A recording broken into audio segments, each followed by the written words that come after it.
Hello, it's Randi Rhodes. Here's a clip from our show, and go to randyrhodes.com for the whole thing and a podcast. Buy a stinking podcast. Mary had a little man. The fault. We believe that all men are created equal. To the magnificent mosaic that is America. From radio beacon to radio beacon. I have a dream today. Change has come to America. Knock, knock. Who's there? It's a figment of your imagination. Randi Rhodes Show. Turn up your mind. Hey, you bastard. Happy Mother's Day, Bounce. Happy Mother's Day weekend, Bounce. Had my mammogram today. I get to live. I don't have cancer. I don't have cancer. I don't have cancer. But I'm a pretty good ballet dancer. The women know what I'm talking about. The women know. They know. When you go for the mammogram, oh my God. And mine are like super invasive now. They're so invasive. Oh, do they get up in there? Okay, just 4 more shots. Just 9 more. Just 10 more. 6, 7, 5, 4, 3. Okay, and now the close-ups. What? Norma Desmond. My boobs have become Norma Desmond. They have lived that long that they're ready for their close-up.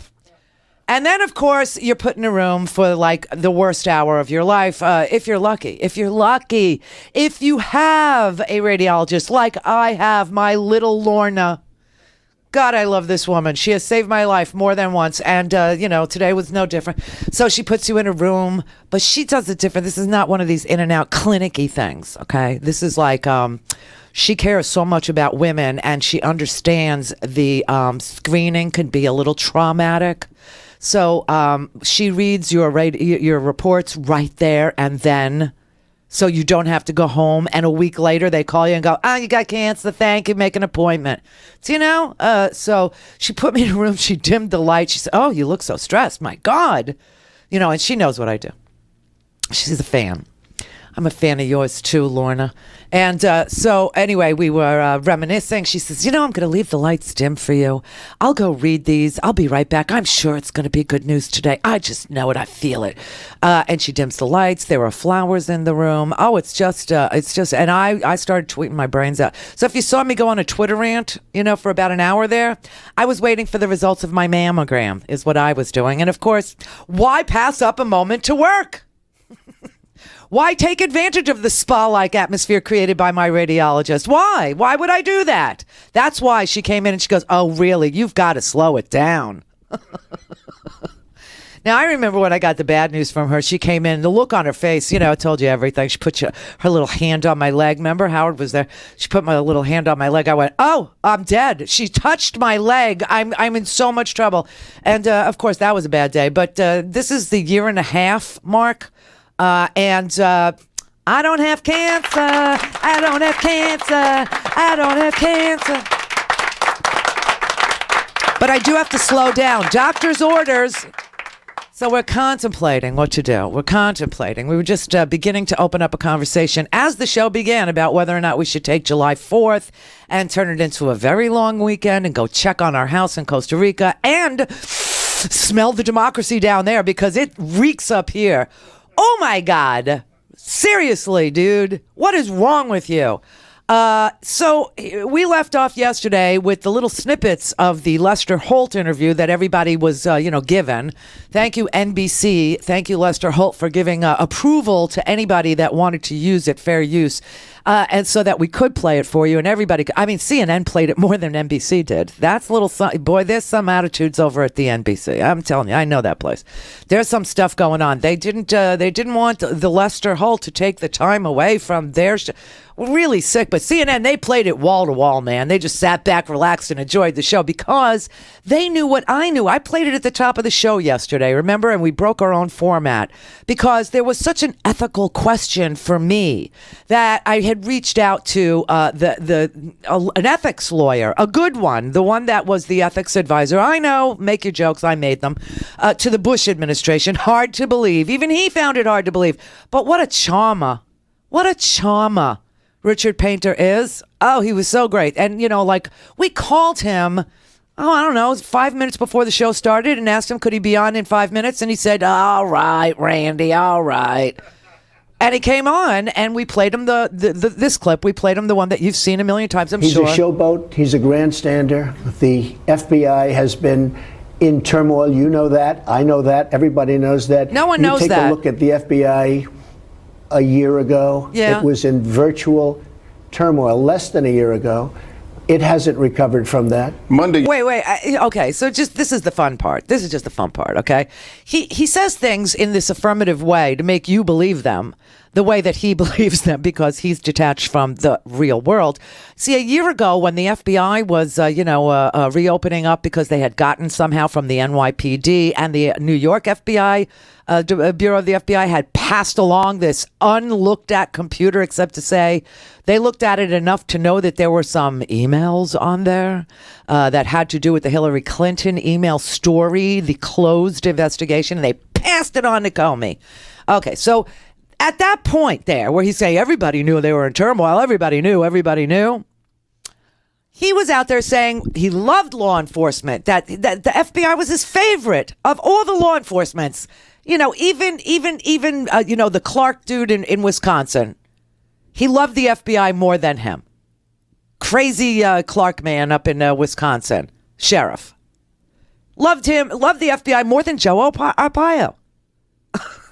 The FBI was his absolute favorite law enforcement. Favorite because Comey had nads, he had cookies, he had the goods, he had the temerity, he had the bravery, he had the courage, it was hard, restored his reputation. It was all fixed according to him. It was all done. It was good. Because Rudy Giuliani, of course, set James Comey up. There is no question. Bitch set him up.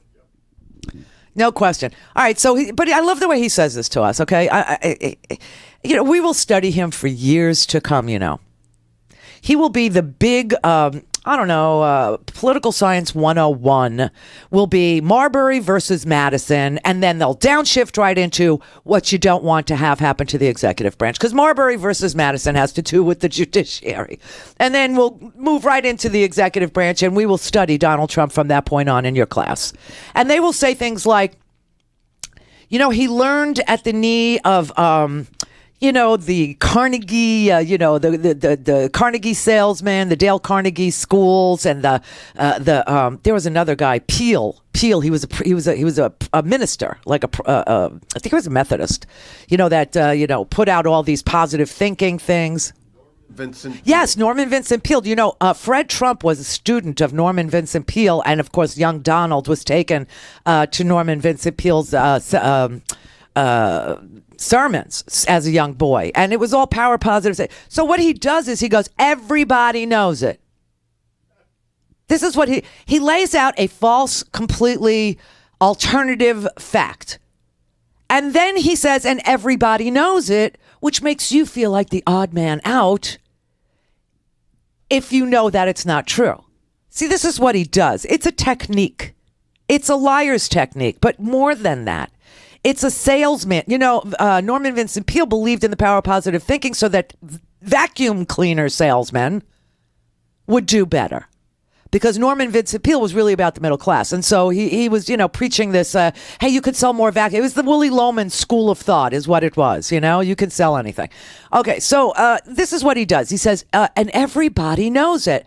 Nobody thought the FBI was melting down. Nobody, except for Rudy Giuliani, because Rudy Giuliani was talking to James Kallstrom and his boys, because James Kallstrom was a former FBI director.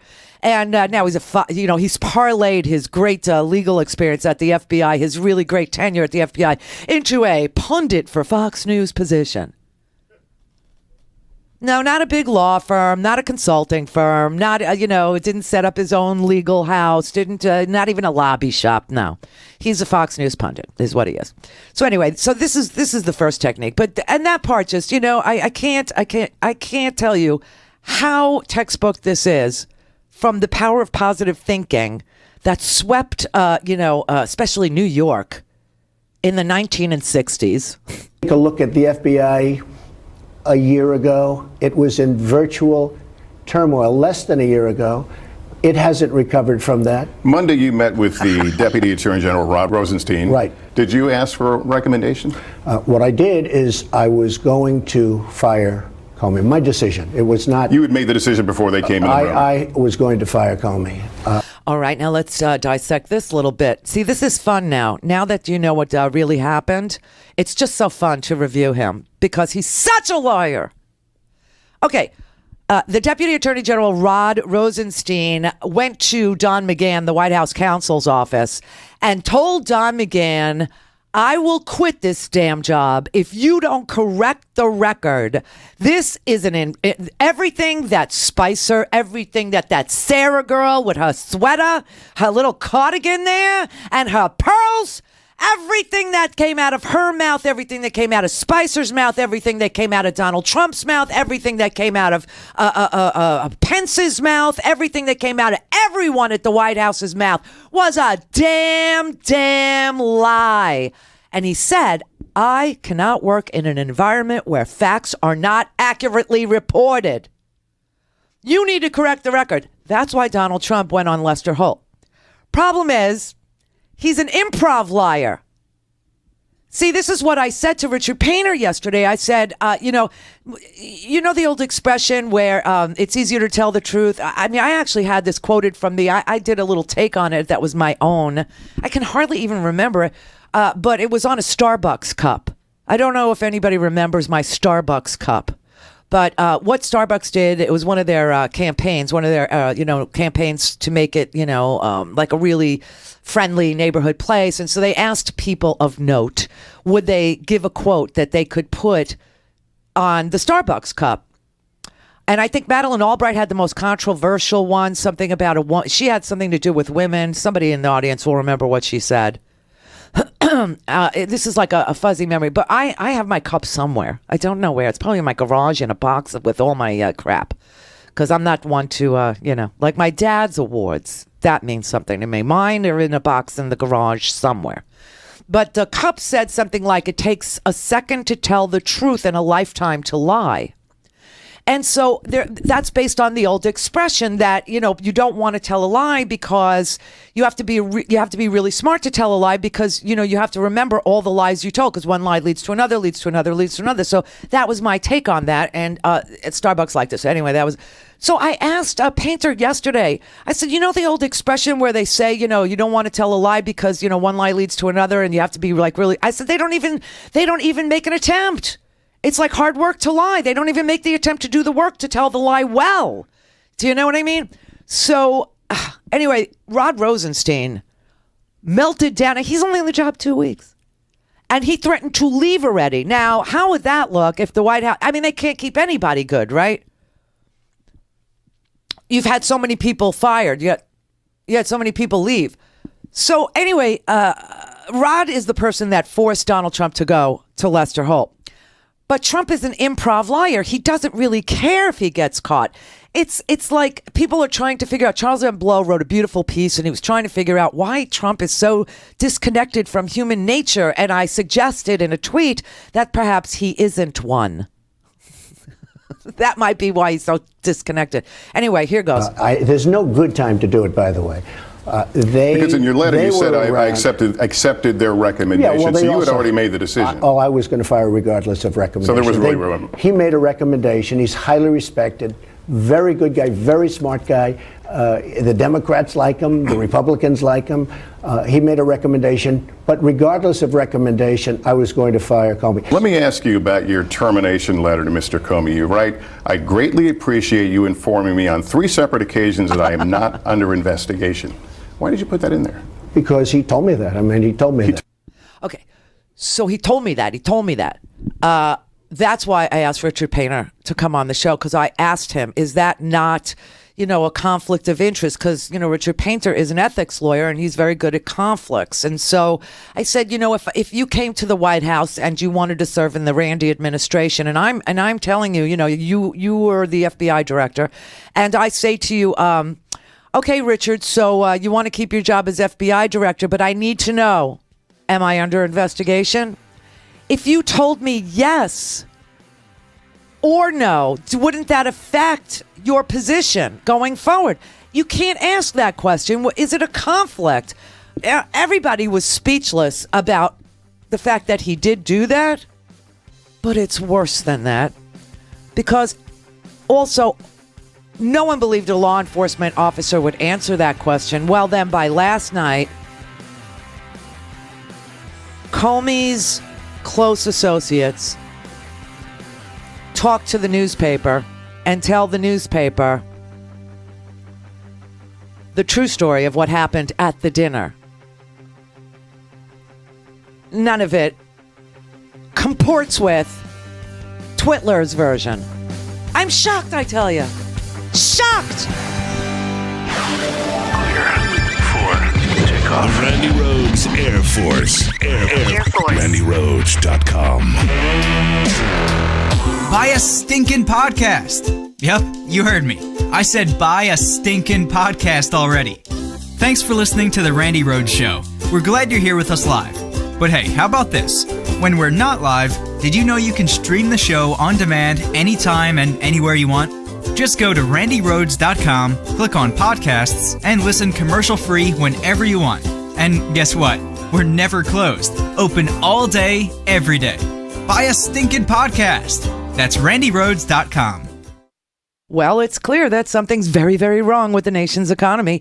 It's experiencing anemic growth. Our middle class is shrinking. Retirees are facing nationwide pension crises, with many pensions being underfunded and headed toward insolvency. The stock market's super volatile, and many experts say it's way overpriced. The Trump administration is MIA with their amazing economic plan for America. So how are you feeling about your economic security? You know, call my friends at ITM Trading. Just speak with one of their precious metals experts about gold and find out why now is the perfect time for gold. Learn why gold survives every government, every currency, every economic crisis. Call ITM Trading today at 1-888-OWN-GOLD and they'll send you a free gold buyer's guide. They've helped tens of thousands of people acquire physical gold and silver, and they can help you too. Call 1-888-OWN-GOLD, 1-888-OWN-GOLD, 1-888-OWN-GOLD, 1-888-OWN-GOLD. I'm Rick Smith, and this is Labor History in 2. On this day in labor history, the year was 2008. That was the day Immigration and Customs Enforcement agents besieged the agri-processors meatpacking plant in Postville, Iowa. At the time, it was the largest immigration raid in U.S. history. Nearly 400 workers, mostly from Guatemala and Mexico, were rounded up, detained, and arrested on charges of identity fraud and entering the United States illegally. The raid was part of a nationwide campaign targeting suspected undocumented workers. The raid essentially killed two birds with one stone. It quashed the union organizing campaign the United Food and Commercial Workers Union had been waging for over 2 years. It also dashed the hopes of the Department of Labor investigators looking into allegations of substantial abuses at the plant. UFCW leaders noted the raid served to eliminate hundreds of witnesses to labor violations at the plant. The raid did uncover at least 29 cases of child labor violations, with children as young as 13 years old working on the killing floor. But Minneapolis UFCW organizers maintained that company agents routinely followed UFCW reps on home visits and threatened workers they spoke with. They noted that wages are extraordinarily low, basic worker safety and protection is miserable. It's intensified by the fact that this employer was able to come up with a more vulnerable workforce and abuse it over the long haul. These workers were quickly convicted, jailed, and then deported. They were soon replaced by a fresh wave of Somali refugees who complained of the same low wages and poor working conditions. The company was eventually fined for countless violations and its CEO arrested. It emerged from bankruptcy under new ownership and has yet to be organized. Labor History in 2 brought to you by the Illinois Labor History Society and The Rick Smith Show. For more information, go to laborhistoryin2.com. To speak to Randi, call now, you bastards. 561-270-3844. Hello. Randi Rhodes.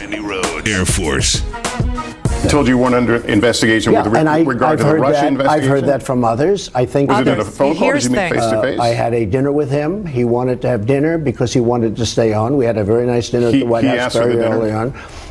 A dinner was arranged. I think he asked for the dinner. And he wanted to stay on as the FBI head. No. And I said, I'll consider. We'll see what happens. But we had a very nice dinner. And at that time, he told me, you are not under investigation, which I knew anyway. That was one meeting. What was it? First of all, when you're under investigation, you're giving all sorts of documents and everything. I knew I wasn't under. And okay, who in this audience has ever been under investigation for anything? Who got documents telling them that they were under investigation? Whoever got documents? Okay, so that was a lie that the entire media just passed over because he said Comey asked for a dinner. Comey wanted to come to the White House. Well, the New York Times says no. And you know what's really interesting also is another dot that has failed to be connected. The New York Times says only 7 days after Donald J. Trump was sworn in as president, James B. Comey has told associates the FBI director was summoned to the White House for a one-on-one dinner with the new commander-in-chief. The conversation that night in January, Mr. Comey now believes, was a harbinger of his downfall this week as head of the FBI, according to two people who have heard his account of the dinner. As they ate, the president and Mr. Comey made small talk about the election and his crowd sizes and other sizes of other things, because he's a freaking size queen, and the size of his rallies. And the president then turned the conversation to whether Mr. Comey would pledge his loyalty to him. What, an oath? O muerta? What is this, Godfather material over here? Yeah, sure. The White House. Oh, Mr. Comey declined. Of course he did. He's my Boy Scout. He's my man. By the way, hi, Angus King. Angus King must listen because every, cute little quip that I make comes out of Angus King's mouth just, a few hours later. It's pretty amazing. But I'm kind of grateful. I just wish you would give me a little shout out once in a while. But anyway, Mr. Comey declined to make that pledge. Instead, Mr. Comey has recounted to others. He told Mr. Trump that he would always be honest with him, but that he was not reliable in the conventional political sense. Now, the White House says this is not correct. And Trump said, this is how it happened. And I heard it was stated at the committee, at some committee level, that I wasn't. Number one. So that didn't come directly then from during him. the phone call, he said it, and then during another phone call, he said it. So he said it once at dinner, and then he said it twice during phone calls. Did you call him? In one case, I called him. In one case, he called me. And did you ask, am I under investigation? I actually asked him, yes. I said, if it's possible, would you let me know, am I under investigation? He said, you are not under investigation. You asked him if it was possible 3 different times. You know why? Because you're guilty. That's why you would ask.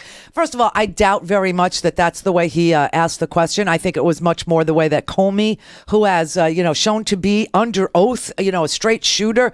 Comey, obviously is, somebody who plays it right. Takes an oath to uphold the law, not an oath to the president. The only one that ever thought she took an oath to the president was one of Bush's little underlings, Agent Starling, we call her. And little Agent Darling there said that she had taken an oath to the president. And then, Congress had to correct her in her testimony and say, no, you mean you took an oath to uphold the Constitution, not to the president. Oh, yeah, that's what I meant. And she was a lawyer. Remember her? Little blonde girl? Yeah. But anyway, this is amazing. That Trump demanded loyalty from, if you want loyalty, why don't you just ask him to marry you? Then he would promise to love, honor, and obey, and perhaps cherish. But he's not your wife. He's the director of the FBI, and it turns out that Trump asked him to the White House, and guess what they left out? Let's look at the timeline, shall we? All right, I'm going to play it for you because you don't want to hear it from me, right? You don't want to hear it from some girl. So let's do this. Right. So I told them again that there were a number of press accounts of statements that have been made by the vice president and other high-ranking White House officials about General Flynn's conduct that we knew to be untrue. And we told them how we knew that how we had this information, how we had acquired it, and how we knew that it was untrue. And we walked the White House counsel, who also had an associate there with him, through General Flynn's underlying conduct. the contents of which I obviously cannot go through with you today because it's classified. But we took them through in a fair amount of detail of the underlying conduct, what General Flynn had done, and then we walked through the various press accounts and how it had been falsely reported. We also told the White House counsel that General Flynn had been interviewed by the FBI on February 24th.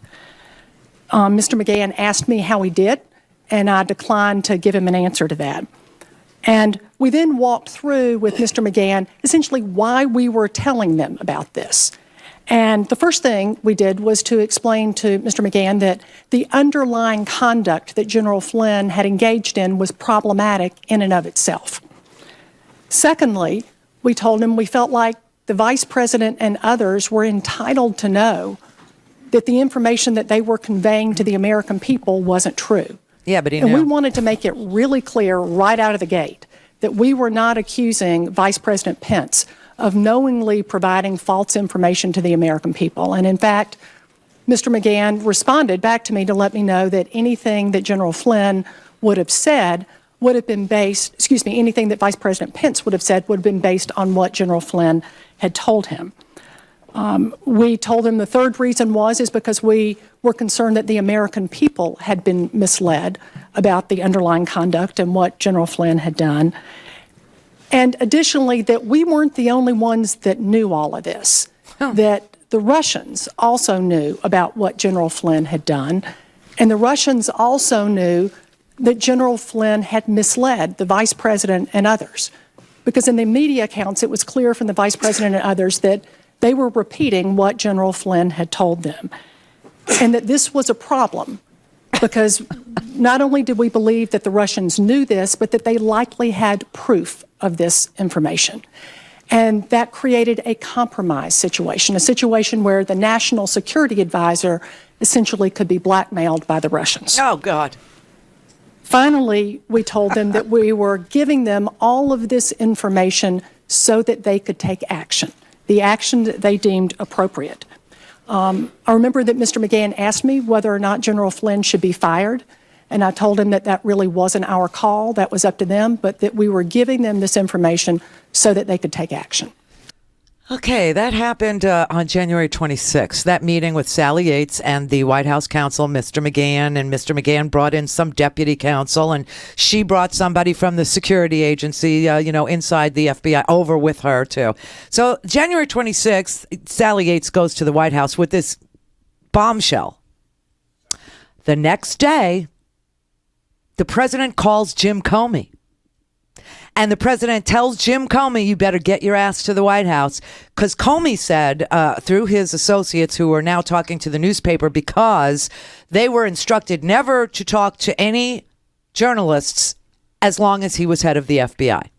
And that no longer being the case, they said that they feel free now to tell what Comey told them about this meeting. So on January 26th, Sally Yates goes to the White House. The next day, Donald Trump summons James Comey to the White House for dinner and asks him, are you going to be a loyal foot soldier in this? We know about Flynn. Sally Yates told us. We know everything. How are you going to play this? What are you going to do with this information? And James Comey tells him, I am not loyal to you.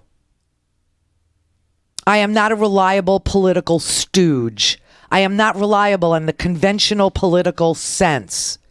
And then Trump presses him some more. Later in the dinner, he again says to Comey, I need your loyalty. ... if you want to keep your job. And Comey again replies, he will not give him loyalty. He will give him honesty. And did not pledge his loyalty, according to the accounts of the conversation from people close to Comey who he shared this with, and said, as long as I'm the director, never tell this to the press. And then Trump said, how about some honest loyalty?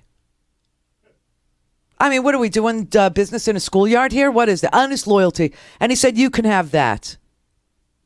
Now, we all know that Trump demands uber loyalty from the people who work for him. It has been his key priority. And he fires anybody who he perceives to be disloyal to him. And he will go to bat for anybody, no matter what their crime, no matter what Sally Yates said. General Flynn was an agent of a Russian government. He's not acting in the best interest of the United States. And we know that, and so do the Russians. And you're out there lying. Your whole staff is lying. Pence is lying. And she said, I want to make clear that I'm not saying that he knows he's lying, Pence. I'm not here to tell you that. He did know he was lying.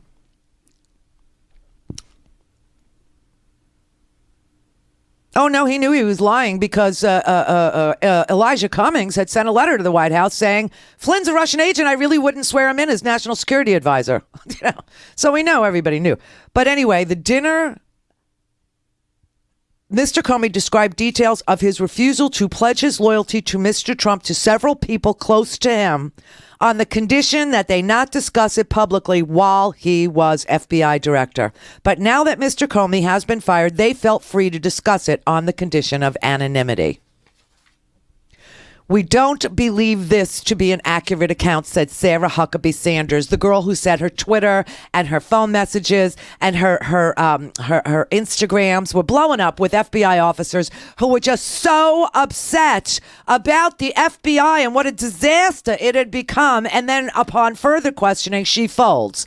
Well, I don't really know that many people in the FBI.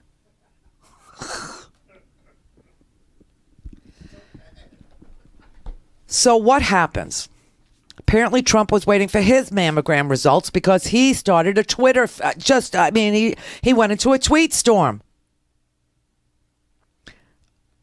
And hang on, my Twitter just, and he writes, these are his tweets. Again, the story that there was collusion between the Russians and Trump campaign was fabricated by Dems as an excuse for losing the election. The fake media is working overtime today. As a very active president with lots of things happening, it is not possible for my surrogates to stand at a podium with perfect accuracy. Well, I'm sure if they typed it out, they could lie just as well. But, maybe we want that. Maybe the best thing to do would be to cancel all future press briefings and hand out written responses for the sake of accuracy. Yeah, I'll take that. I like things printed out. I'll take Sarah Huckabee saying her phone feed is blowing up and her messages are exploding and her emails explode with FBI officers saying that, we hate Comey and we can't, you got to get rid of him. And then following paragraph, I don't know that many FBI. Yeah, I'll take that.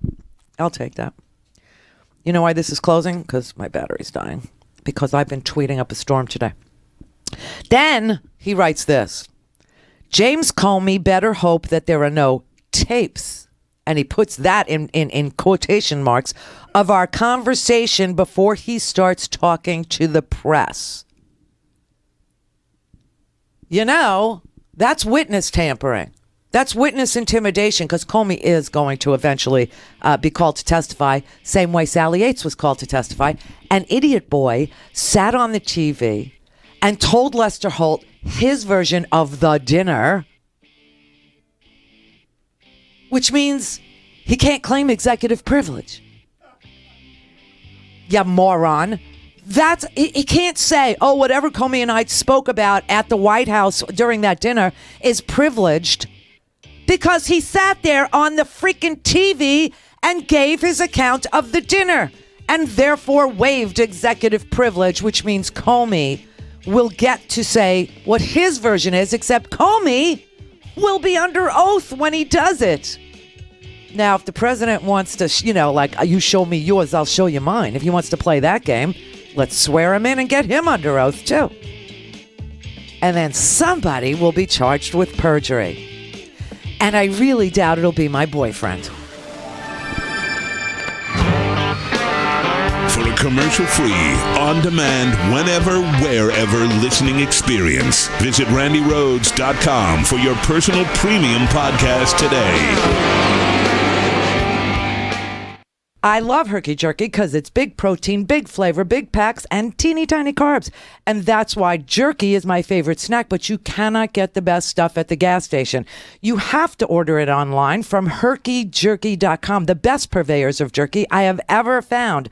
Herky Jerky is the official snack of the Randi Rhodes Air Force, and it comes in elk and buffalo, beef, and bacon.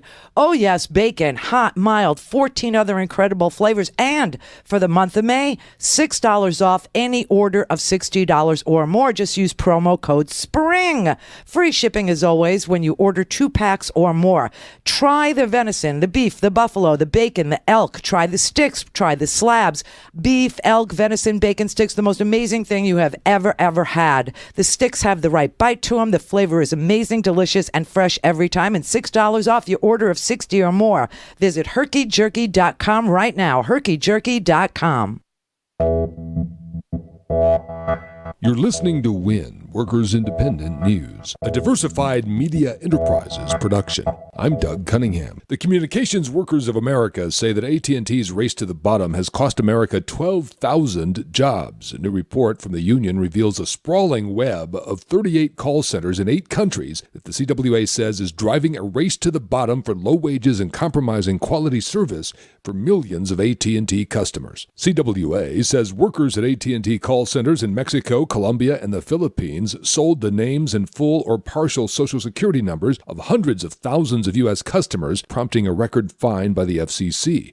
During a CWA strike at Verizon last year, union reps were confronted by armed security in the Philippines as they sought a meeting with Verizon management. CWA was in the Dominican Republic this week to investigate what's happening to AT&T jobs shipped there and the anti-union backlash CWA says Dominican AT&T workers are facing. CWA's study on AT&T's offshoring of jobs also examines the impact on U.S. communities when call center jobs are lost. Rather than keep the jobs in America, CWA says AT&T instead is turning to low-wage countries with weak labor protections, and that's a risk to AT&T customers as well. The National Association of Letter Carriers' annual Stamp Out Hunger food drive has given an astounding £1.4 billion of food to local food pantries for the needy since it started 25 years ago. The union is urging you to use the plastic bag sent to your mailbox to load it with food and put it out by your mailbox early this Saturday morning. NALC's Pam Donato says union postal workers are publicizing the food drive by any means necessary to make this huge food drive happen. We use social media a lot now. Certainly use TV and radio and posters, flyers,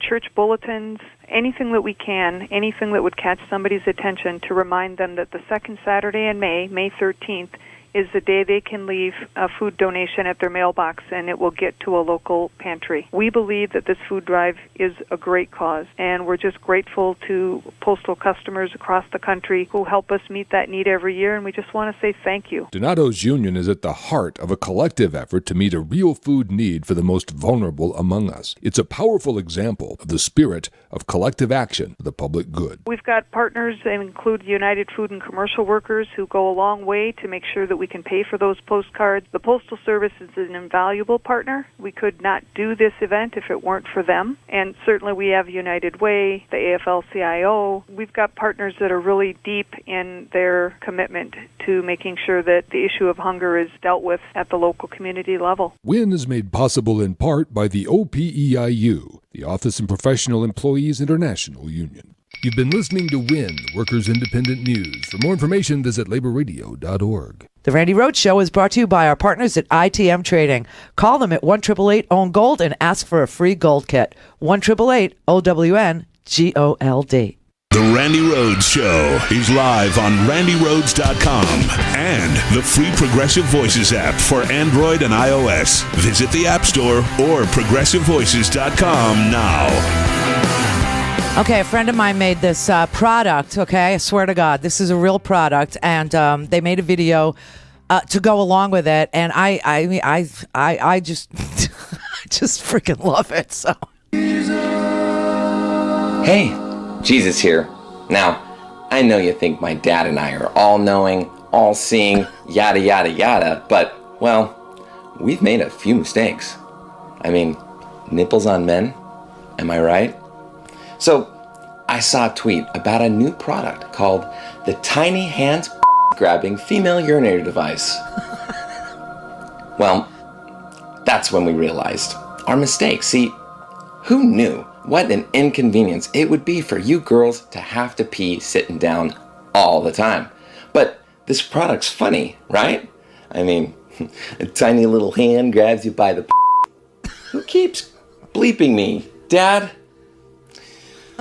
Oh, this is huge. Trust me, it'll be fantastic. But seriously, a percentage of all proceeds go to support victims of sexual assault, which is a really cool idea. Yeah, it is. And remember, grabbing anyone by the is a major sin. So head on over to the link below and get yours today. Oh, and your new president? The prayers I've been getting now? Oy vey.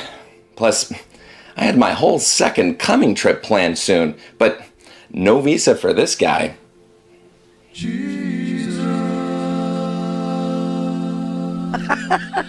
It's a real product. They really made it. It's called. You go to www.bleepgrabbing.com. But if you add a /Randy to it, they'll take $5 off. It's selling for $19.95. I swear I get nothing for doing this. I did it because they are donating a lot of the proceeds to groups that take care of women who have been victims of violence. So they were trying to think of something that they could sell, and they created this little plastic grabber. And you put the grabber right there, and then you could stand up and you can just let it whiz. So anyway, it's bleepgrabbing.com /Randy, and you could order this thing. They'll take $5 off if you use the /Randy. But I thought it was just such a great way to raise money for victims of violence, for female victims of violence. It's just hysterical. So thank you guys for turning me on to this and letting me play your little ad. All right, Barbara in Oregon. Hi. Rod Rosenstein. Rod, baby. And you see, with the bleepgrabbing.com thing, you can have your own Rod. Right. Right. They're reporting today, of course, he will fit right in with the Trump campaign. They're reporting today he did not threaten to quit. Mm-hmm. So, he'll fit in. Well, who's reporting it? CNN. Oh. And CNN is attributing that to whom? An interview with him. A Washington CNN Deputy Attorney General Rod Rosenstein denies he threatened to quit. Oh, I see. Okay. All right, that's fine. That's fine. Well, he must have threatened something else then, because obviously they sent Trump out to disabuse everybody of all the lies we were told. That it was Rod Rosenstein's condemnation of Comey and his recommendation that Comey be fired, because Rod Rosenstein said that he objected to statements by the White House aides, citing Mr. Rosenstein's critical assessment of Mr. Comey's job performance to justify the firing. Has he denied that? Well, what can we say? It's Trump. Right. Exactly. And here's the problem. When you have a president who has been demonstrably caught lying over and over, and even when presented with photographic evidence of smaller crowd sizes, with aerial photography and other methods, and he still denies the fact that his crowd size was smaller than Barack Obama's crowd size. He still denies the fact that Hillary Clinton won the popular vote. You see, this all goes back to that. When you look at the Comey dinner that he had, what's he sitting there talking to Comey about? I mean, obviously, Sally Yates had been to the White House not just the day before, but that day too. Sally Yates had 2 meetings at the White House, as we now know. One was on the 26th, and then she went back on the 27th. The night of the 27th is the dinner with Comey. Trump summons Comey to the White House and says, come here, meet me for dinner. Comey didn't want to go because, Comey said he didn't want to, or Comey's associates said they didn't want to seem, he didn't want to seem chummy with the president, who he was investigating, number one, but he felt he could not turn down the president of the United States, so he went. And what did Trump talk to him about for like the first part of the dinner? He talked to him about his crowd sizes. He talked to him about his historic victory, which he didn't have. So I just, so Rod didn't threaten to quit. Okay, but Rod also didn't, according to Rod, he was not the person who recommended Comey be fired.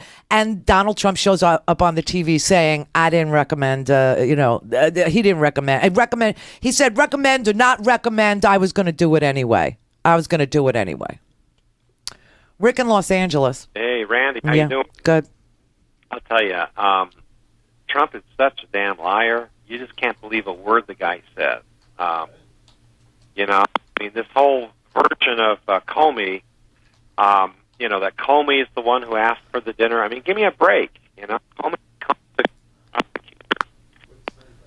your phone's dying. Any appearance of propriety. Your phone's dying. Sean in Vancouver, Washington. Randy, how are you doing today? How are you? Well, I'm fantastic. My voice of reason, I've missed you so much. I'm so glad you came back. You have kept my sanity going. Thank you so much. You're welcome. I'm losing mine, but small price to pay for yours, right? Well, we appreciate the sacrifice. So I wanted to chime in. I'm actually a corporate investigator. Mm-hmm. I have been for 20 years. I'm a certified interview and interrogation professional. I'm the guy that, if there's a sexual harassment complaint, I'm the guy who comes into your company and follows up on that. Oh, I was going to say how many corporations are investigating and what are they investigating? Yeah, okay, I get it. Yeah. So when you go to some guy or some girl, I guess, that is suspected of being a harasser in the workplace and making life miserable for people around, let's say it was me, okay? Let's say I'm harassing Howard, and you come to me. If I say to you, Sean, am I under investigation? Are you going to answer that question? No, I'll lie to your face and tell you that you're not. I don't want you to know you're under investigation until I'm ready for you to know. And I'll keep that investigation as quiet for as long as possible until I absolutely need to let you know you're under investigation. And at that point, that's when I'm talking to you about what have you done. We keep that stuff quiet. And also, I found it really interesting when I was watching the Lester Holt interview, when Trump was doing something that I actually do in interviews too, which is where you try to convince the person. For example, I'll say something like, well, there's a lot of problems going on in this location. Wouldn't you agree? And I'll kind of nod at you, yes. And if you answer yes back to me, that's actually what we call a soft form of admission. And that at that point, I kind of know I got something on you. But let's make Lester Holt. He must have gone through the same training I did, because, boy, he was really nailing Cheeto down on all the different, so when did you have dinner, who asked who? I was like, wow, this isn't an interview, this is an interrogation. Yeah, it was. And, of course, and it was beautiful. And everything is now, so Cheeto put himself on the record as well, even though he wasn't under oath, that we now have a video record of his version of those events that can be used later on in any testimony, if Comey comes out and says, well, this is what happened, and if Cheeto says, well, no, it didn't happen that way, so, well, we have this video, and now we have this. So it was a really interesting interview. Here's the thing. Comey will be under oath, and Trump was on, under Lester Holt. So right. Yeah, exactly. So if Donald Trump wants to dispute Comey's sworn testimony, then Donald Trump is going to have to allow himself to be sworn. And that would be just, wow, I would tune in for that dog and pony show any day. And, of course, I will take bets. And anybody that wants to bet against Comey, please do see me, because, I would never, if you want to bet on Trump, I'm your girl. Let's place that bet. Let's do it. I'll even give you like 94-1 odds or something very Kentucky Derby-ish. What was that, 54-1 or so? Yeah, I'll do it. Right. But, idiot boy. And he also waived executive privilege by telling this to Lester Holt, so now he can't claim executive privilege, which is what he tried to claim with Sally Yates, right? Saying that Sally Yates couldn't testify, and of course that was bullcrap. But this man just gives it all away. It's almost like he's daring us to take him out. Yeah, no doubt. Well, let me add on one more thing, Randy. The investigators, the people who do investigations, are not the people you want to make angry. Because I'll tell you, I've worked in places where people treated us badly. We can go find stuff on you. If you really don't want to activate our senses and get us looking into your stuff, not a good idea. Oh, you're like an angry girlfriend. You would actually spite F them? You would? Yeah, but we also have the powers to do it too. So oh man, that's kind of we have the training. That's creepy. I don't approve. I gotta say, I don't like this spite investigation. Well, no. You have to have done something.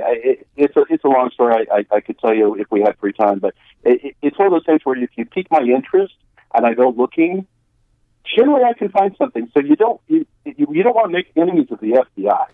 Is the point I'm trying to make.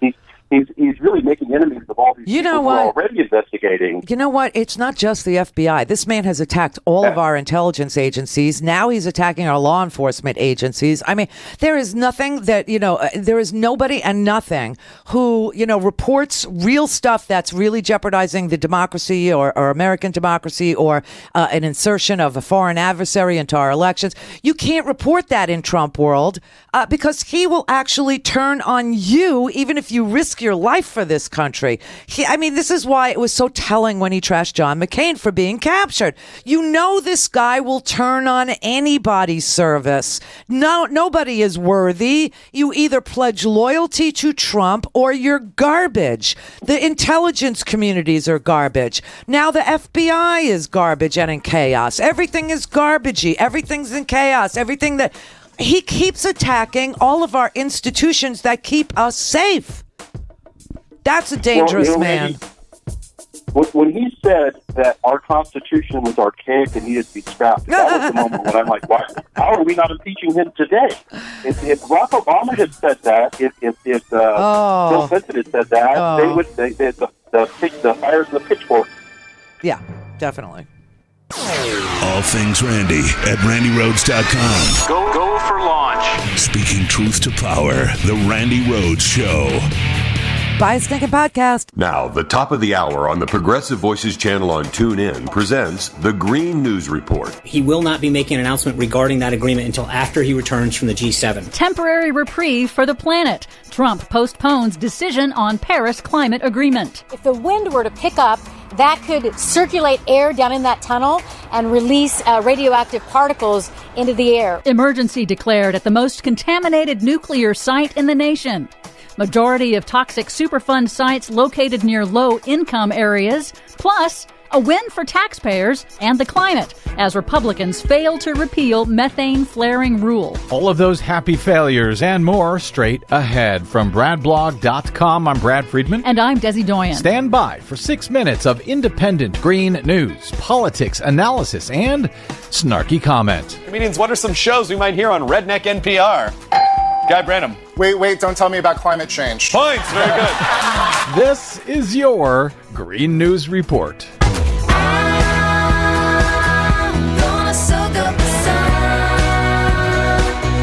Okay, Desi Doyen, another startling reminder this week that, there is a downside to nuclear energy. Yes, there is. The Department of Energy declared an emergency on Tuesday at the Hanford Nuclear Reservation in Washington state. That's 150 miles or so from Seattle, after a section of a sealed tunnel caved in that contained rail cars contaminated with nuclear waste. Officials say no radiation was released and no workers were injured or exposed at the federal Superfund site, which for decades manufactured plutonium for nuclear weapons. In an interview with local news, Tom Carpenter of watchdog group Hanford Challenge said the incident again raises concerns over the safety of the decades-long cleanup effort. This is absolutely a huge warning to Hanford, to the federal officials who oversee that site, and to the state of Washington.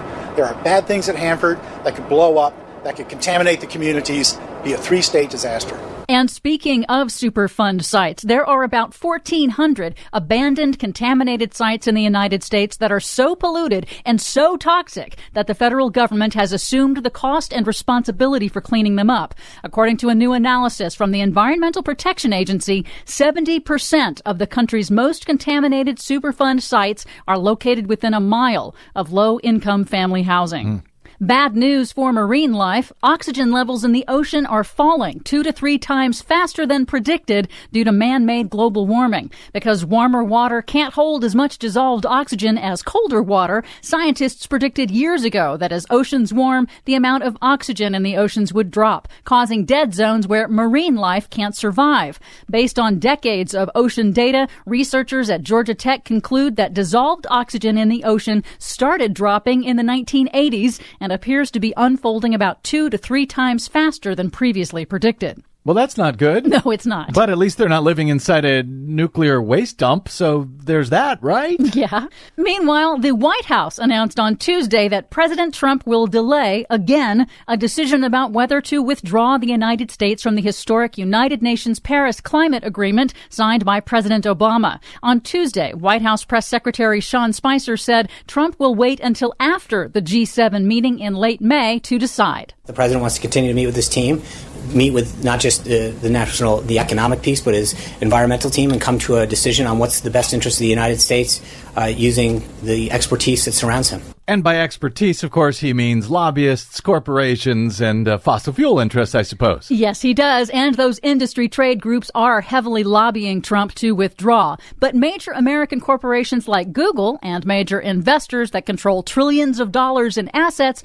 are urging Trump to remain in the accord. UN Environment Chief Eric Solheim warned Trump last week that the U.S. will lose jobs if it pulls out because China, India, and Europe will snap up the best power sector jobs in the future. And even some companies like Exxon, yes, Secretary of State Rex Tillerson's old company Exxon, are encouraging him to stay in the agreement so that the U.S. has a seat at the table. Otherwise, the world is going to leave the U.S. behind. Finally, some good news. With a win for American taxpayers, Senate Republicans on Wednesday failed in their attempt to repeal an Obama-era regulation requiring the oil and gas industry to stop leaks and the flaring of harmful methane, a potent greenhouse gas, from their operations on public lands. The industry lobbied heavily for repeal, but environmental groups said the rule was crucial to stop the industry from wasting the public's natural gas, costing taxpayers more than $300 million a year in lost royalties. That's enough to power about 5 million homes.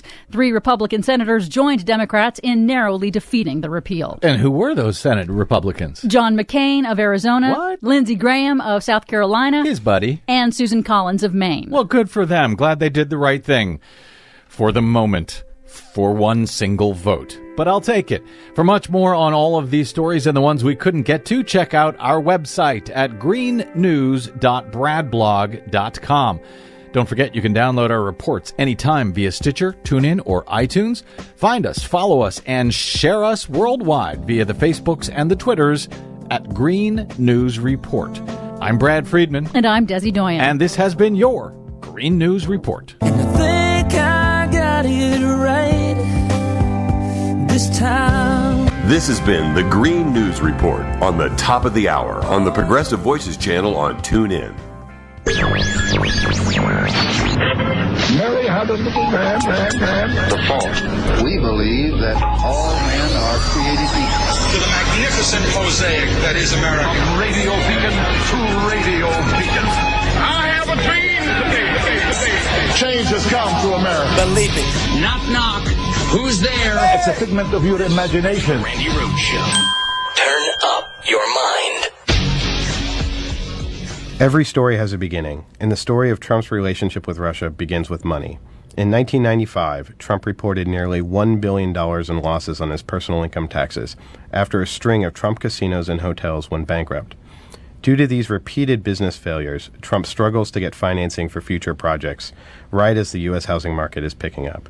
Many banks won't lend to him. Bankers even coined the term the Donald risk. Yet somehow Trump is able to find financing to launch project after project. How? Through financing linked to Russia in a variety of ways. This was a mutually beneficial arrangement. Russian oligarchs got rich buying up state-owned companies after the fall of the Soviet Union, and they needed safe harbors for their money. Foreign real estate was the perfect investment. Russian money poured into properties in cities like London and New York, and Trump saw a way to get back on his feet. Each deal raises questions and warrants further scrutiny. For example, Trump's Soho raises 50 floors of question. Financing was done in part by Bayrock, a company with offices in Trump Tower with known links to money laundering and Russian organized crime. In fact, one of Trump's Soho investors, Viktor Krapunov, was accused of laundering over $3 million in public assets by purchasing 3 units in Trump Soho. Over time, all this added up to the point where in 2008, Donald Trump Jr. said, "The Russians make a pretty disproportionate cross-section of our assets." To understand this story, it is also important to understand that as Trump's Russia business ties deepen, the Kremlin under Vladimir Putin begins to embrace a hybrid warfare doctrine to guide its foreign policy. Putin saw the liberal color revolutions, the rose, orange, and tulip, as major threats to his power and feared he might be next. 2011 begins with the Arab Spring and culminates with protests in Moscow. In response, Putin develops Russia's hybrid warfare doctrine. This combines hard military power with soft power. The Russians engage in information warfare, professionalize their hacking efforts, and modernize their military. As part of this strategy, Putin sought to undercut Western democracies from the inside. In effect, he turned Russia into a venture capitalist for far-right reactionary movements around the globe. Before the 2016 election, Putin provided support to far-right movements such as the UKIP in Britain and the National Front in France. He also supported fringe movements in America, such as the Texas Nationalist Movement and Yes, California. Their efforts continued after our election, most recently in the French and Dutch elections. Russia doesn't necessarily think these movements are going to seize power, but Putin benefits even if they don't. His goal is to sow discord and distrust and destabilize Western governments. Now let's take a look at how Russian strategy and Trump's business ties to Russia converge.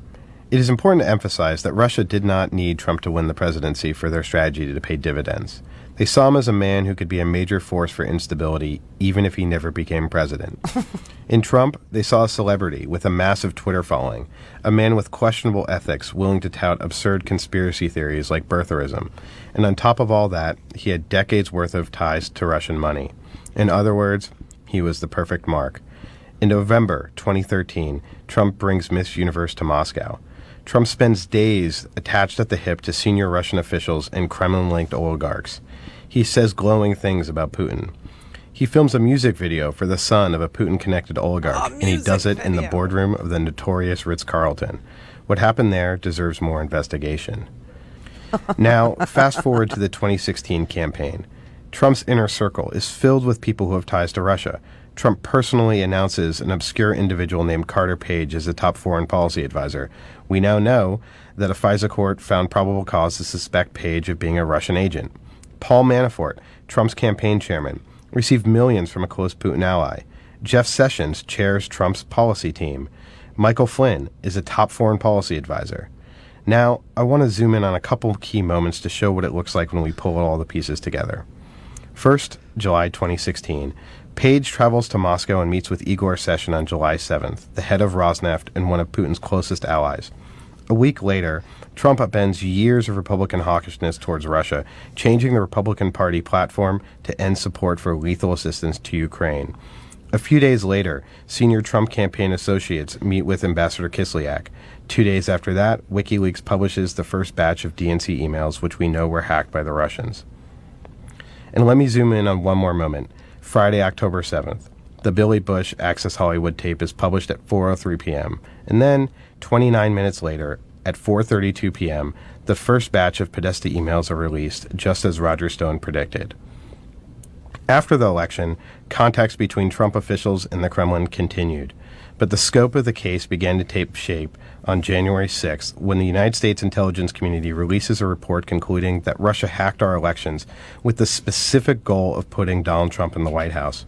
After that, a steady stream of new reporting adds details and reveals facts previously unknown to the public. The Steele dossier is revealed. And after Trump takes office, a steady stream of scandals emerge, leading to the resignation of Michael Flynn. Republicans in Congress scramble to cover for Trump, and Trump fires the leading figures investigating his ties to Russia, including FBI Director Comey. So what do we know? We know that there were 2 campaigns. There was the official campaign to elect Donald Trump, and there was the Russian campaign to elect Donald Trump. We also know there were many connections between these 2 campaigns. We know that the people involved with these campaigns were talking to each other. We have recorded over 20 known contacts between them. We know that their communications efforts were aligned. Trump mentioned WikiLeaks 164 times during the final month of the campaign. We know that there are possible financial connections. We know that even with Flynn gone, Trump still has key staffers in place who have helped cover for him, including at the National Security Council. And we know that Trump fired the key people investigating his ties to Russia, including the FBI director. Two things are clear. First, this is a massive, sprawling case, and there is much more to come and many more facts to come to light. We have not yet gotten to the bottom of it. And second, it is absolutely imperative that an independent investigation be conducted to uncover the truth.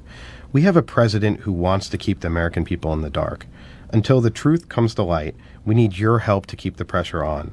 At themoscowproject.org, you can find ways to help. Whoever you choose to be involved, we should all make our voices heard. Thank you. That's the Center for American Progress, their Moscow report. It's themoscowproject.org. It's a big wow, isn't it? When you see it all in 5 minutes and you see all the newspaper article. This is exactly how people who do this kind of work do this kind of work. It's precisely how. So I'm glad we'll leave this video up so that you can watch it again and again and again. And you know what you might notice? I swear to God, I just want to give you a little help here. What you might notice is when I watch things or what, you see what I'm doing, I'm writing things down. Things that actually dates, times, places, newspaper articles, where I can go to get that newspaper article, right? So themoscowproject.org, sit there over the weekend, I don't know, Saturday morning, Sunday morning, whatever, with your cup of coffee, watch this, write it down. July 16th, Carter Page goes to Moscow. And now we know that Comey has been investigating Donald Trump and that campaign since July. What do you think piqued their interest? You see what I mean? And all of a sudden, and then a couple of days after he gets back, Carter Page does go to the GOP National Convention. Kislyak is at the GOP National Convention, and the GOP platform is now changed that to say that that the United States of America has changed its position should a GOP candidate win the presidency. That says that we will not help Ukraine with lethal weapons. We will not. And of course, we used to, because, Putin wanted to invade. So, and then, of course, Donald Trump goes out on the campaign trail. There's so many details, but Donald Trump goes out on the campaign trail saying NATO is obsolete. And of course, that is one of Russia's, fondest goals is to destroy NATO, which is why he's doing all this to upend European democracies as well as ours. Dutch democracy, French democracy, all over the world. You see, you see this fake news and you see propaganda from the Kremlin. You see these Russian bots and cyborgs at work, putting all kinds of fake news in front of targeted people in various European countries who are likely to vote for a guy like Macron over somebody like Marine Le Pen. Okay, but thank God France actually, if it happened in reverse, if this had happened, if France had gone first in their election and this big Russia story was happening in France and then we had our election, trust me, America wouldn't know or care. But because it happened here and the Europeans watch our news and care about the globe upon which they toil and dwell, they knew what happened here. Because they pay attention to our global news networks. They pay attention to CNN, for God's sake. Christiane Amanpour is a known quantity all over the world because they watch CNN. They watch our news. And so everybody around the world in democracies where they have free press understood what was going on here. BBC was reporting what was going on here. Guardian was reporting what was going on here. You had all CNN Global reporting what was going on here. Now, again, remember, if it had happened the other way around, if the French had gone first and then our election, I would have known. You would have known. But the Trump voters wouldn't have known, nor would they have cared. Now, today, something else happens. Today, Trump's, Lindsey Graham said he was interested in Trump's financial dealings, and everybody's thinking about, should we subpoena his tax returns? Will that help us in this endeavor? And so Trump, says, I hired, as if this is something new that he did. This is something proactive. This is something that he did to help us out. He said he hired a top-notch law firm in Washington, D.C., and they were going to write a letter to Lindsey Graham, as if this was all new stuff, right? telling Lindsey Graham that he doesn't have any loans in Russia. He doesn't have any business in Russia. He doesn't take Russian money. He doesn't know any Russians. He doesn't see Russians. He doesn't even go to Brighton Beach. And he said this was going to be in response to Lindsey Graham's new request for some financial material from Donald Trump. Yeah, so you know what we got today? Today we got a letter dated March 8th. It is May 12th, for those of you who listen on the podcast. So March 8th, this law firm that has been his law firm since 2005, he hired a new law firm with a great reputation. Fantastic. A fantastic reputation in Washington, D.C. They're the top-notch, top shelf, top drawer. They're big league. And I just hired them to be responsive to Lindsey Graham. This letter is over a month and a half old. And the law firm is Morgan Lewis. Sherry Dillon, the one that did the Little Dog and Pony Show, saying we're putting everything in a blind trust. And might I remind you that Morgan Lewis, Sherry Dillon's law firm, has been voted Moscow's law firm of the year as recently as 2016. How do I know that? Let's see. It's on Morgan Lewis's website. It's their own press release. And this right here on my screen, as you can see, is their Moscow offices. Our Moscow office includes more than 40 lawyers and staff who have been working together for many years. Our lawyers are well known in the Russian market and have deep familiarity with the local legislation, practices, and key players. We provide a full-service business practice for international and Russian clients. I wonder how you became Donald Trump's attorney. I wonder if he was Googling, law firms that have full-service business practices for international and Russian clients, including advice on corporate finance, M&A, mergers and acquisition, transactional finance, litigation and international arbitration, energy and natural resources project, real estate property transactions, labor and employment issues, immigration, and a wide range of regulatory matters. In addition to providing advice focused on Russia, the team represents clients in the entire region, encompassing Russia, Kazakhstan, etc. I think you get the picture. This is their website. You don't make this crap up. You just Google it. All right. So Sherry Dillon, who works for this for Moscow's law firm of the year 2016, releases, she gives the letter to Lindsey Graham. I don't know who released it to the public. I can tell you I got it from a reporter on Twitter and started to read it as I was waiting to find out that, yes, my mammogram was completely normal today. I don't have cancer anymore. Okay, she writes to Donald Trump. This letter is not to Lindsey Graham. This letter is old, and it's a month and a half old. And she's writing to Donald Trump. She said, we, Sherry Dillon and William Nelson, have served as tax counsel to you and the Trump Organization, TTO, overdrive, continuously since 2005. Well, here's an admission.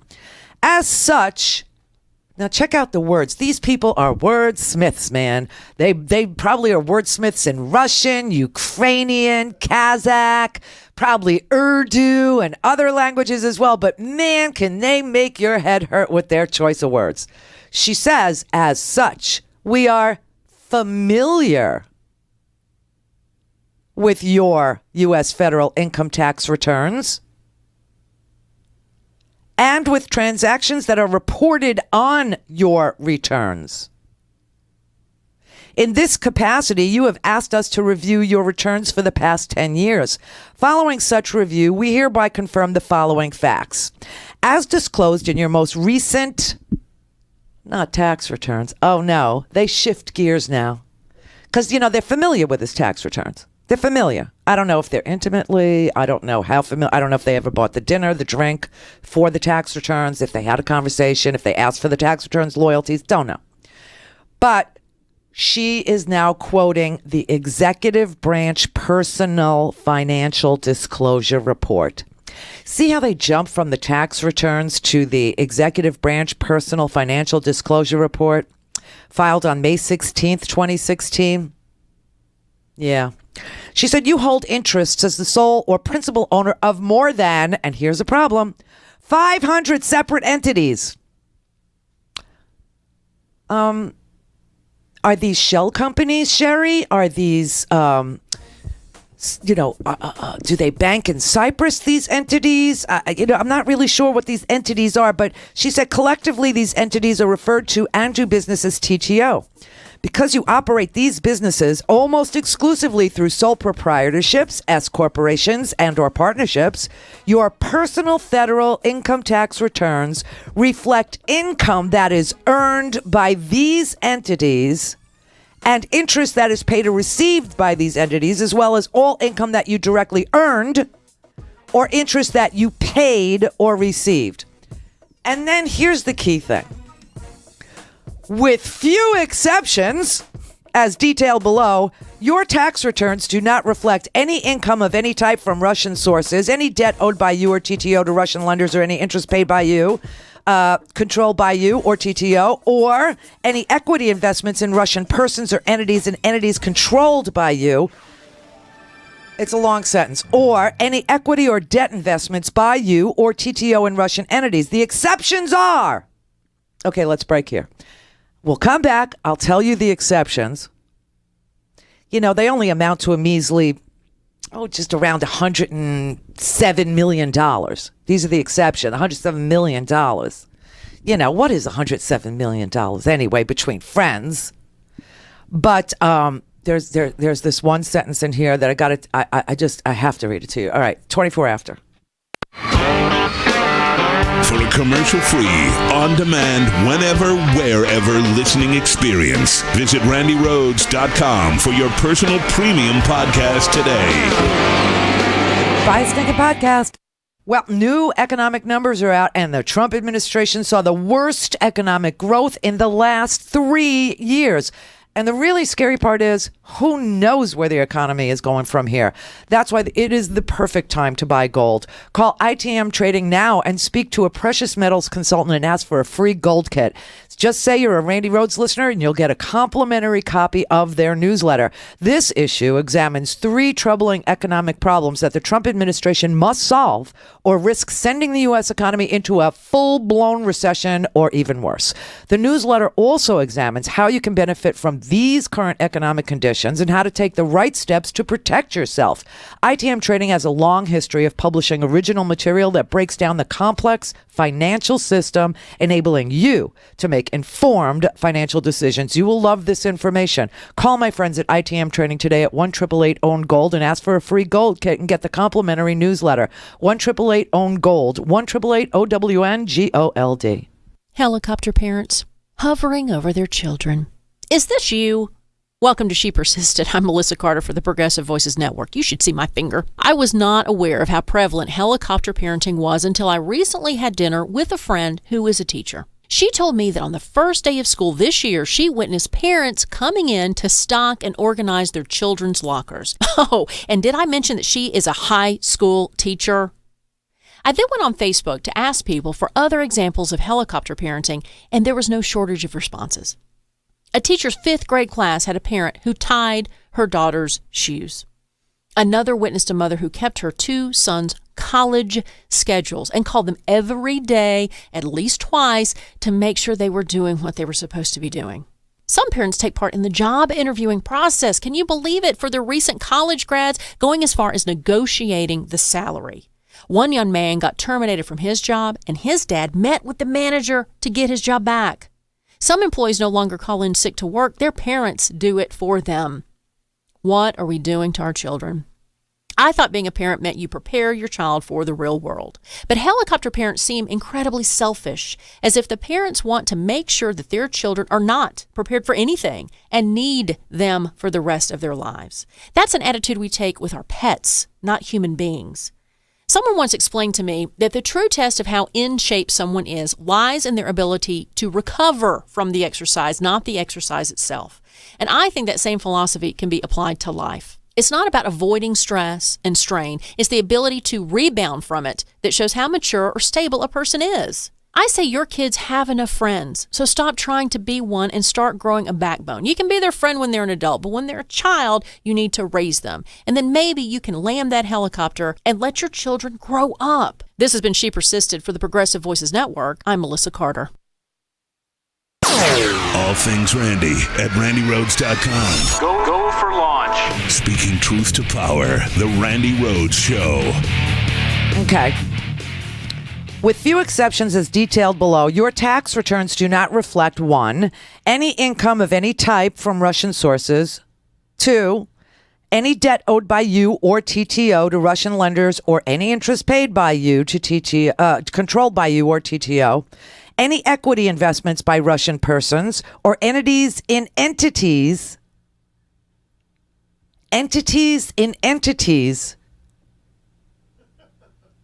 controlled by you or TTO, or any equity or debt investments by you or TTO in Russian entities. They like that word. The foreign income the exceptions are 1.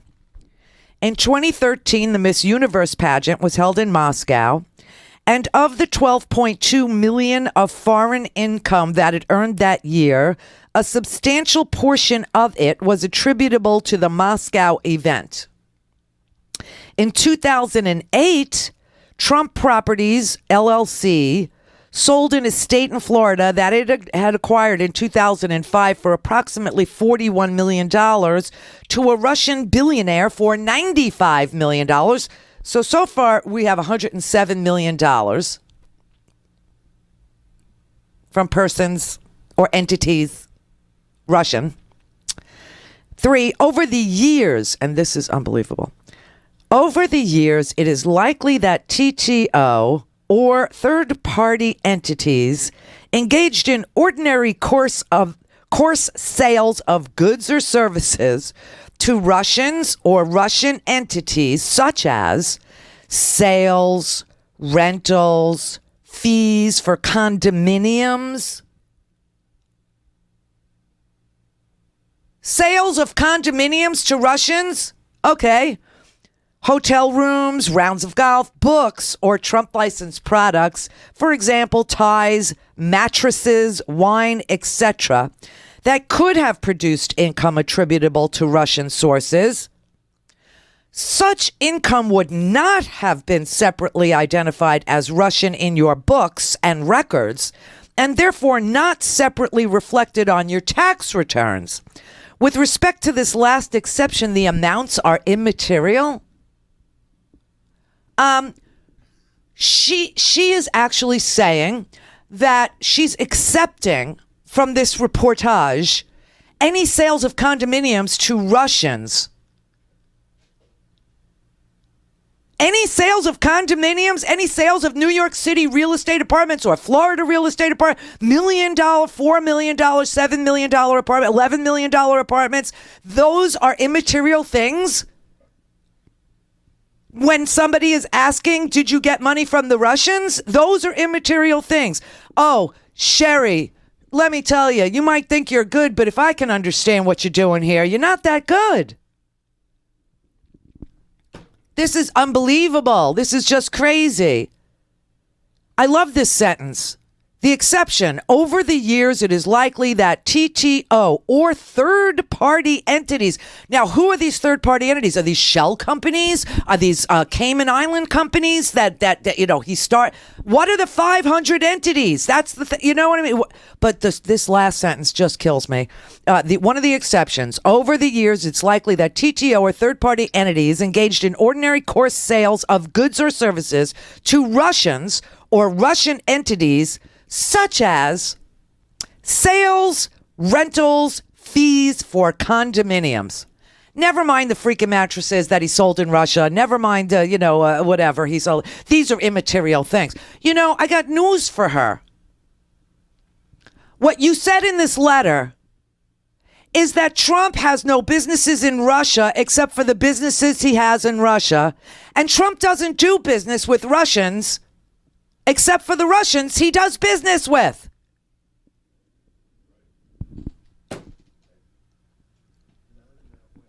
Am I wrong?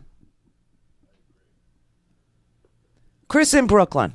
Nice setup, sister. Shabbat shalom. Oh, igual. Can those commies do capitalism or what? Oof, they're good. They are fine. They are so good. See, I thought I was the only one. I'm so glad you played those clips and these people and all these lawyers that are just really jiggering the system. Ain't it great? Mm-hmm. And it's just, look at it this way. The end of the Lester Holt thing, that was like, that slapped me in the face. Just like, I've got this letter from the hugest, bigliest, wonderfulest, most incredible law firm. And they tell me that I have absolutely no investments in Russia.